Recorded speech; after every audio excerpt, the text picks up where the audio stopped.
Bonjour et bienvenue à vous dans cette nouvelle vidéo.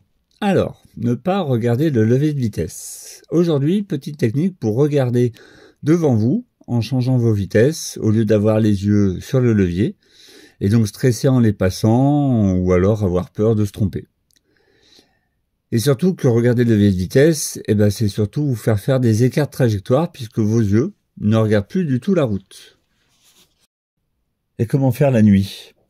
Vous allez avoir du mal à le voir et à le regarder, donc perdez vite cette mauvaise habitude pour progresser. Il faut dans un premier temps mémoriser la grille du levier de vitesse. Souvenez-vous également que sur votre levier de vitesse, les vitesses impaires sont en haut et les vitesses paires sont en bas. Et puis, combien est-ce que vous avez de vitesses ? 5 vitesses plus la marche arrière, 6 vitesses plus la marche arrière. D'ailleurs, où se trouve votre marche arrière ? Est-ce qu'elle est en haut, à côté de la première vitesse, ou alors en bas sous la 5e ? Après, pour la marche arrière, c'est un petit peu moins embêtant, car comme elle n'est pas synchronisée avec les autres vitesses, vous devez la passer en étant arrêté.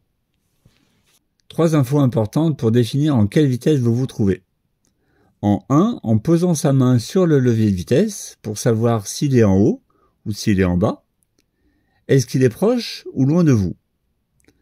Attention, cela se fait sans regarder le levier puisque vous vous fiez à votre geste et vous ne quittez pas la route des yeux comme ça.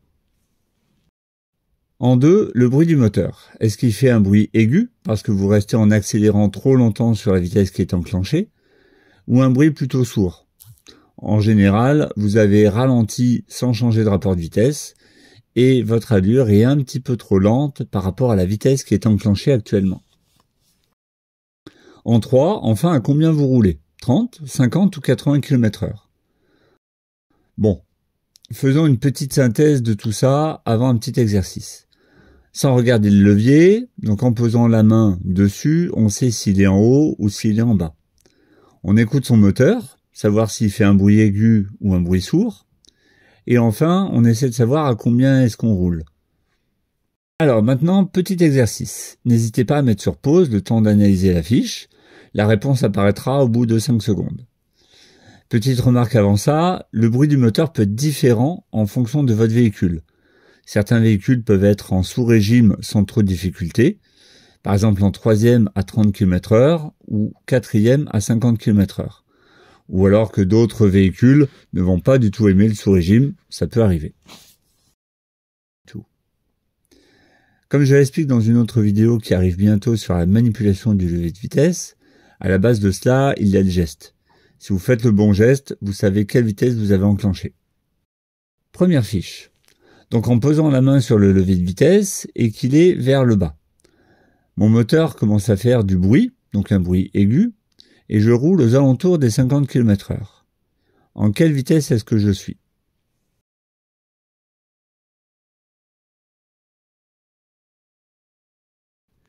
Vous avez probablement la deuxième vitesse, car la deuxième est trop petite pour rouler à 50 km/h, et donc votre moteur tourne trop vite et fait du bruit.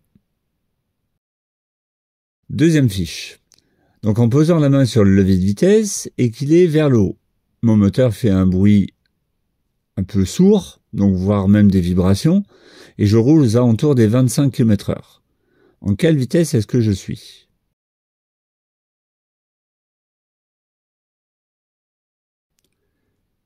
Vous avez probablement la troisième vitesse. Après, par rapport à la conduite économique, il est intéressant pour votre moteur, s'il vous le permet bien sûr, de rouler en 3e à 30 km/h. Car vous consommez moins de carburant en le faisant tourner un petit peu moins vite. Merci d'avoir regardé jusqu'ici. N'hésitez pas à vous abonner et activer les notifications pour ne rien rater des prochaines vidéos.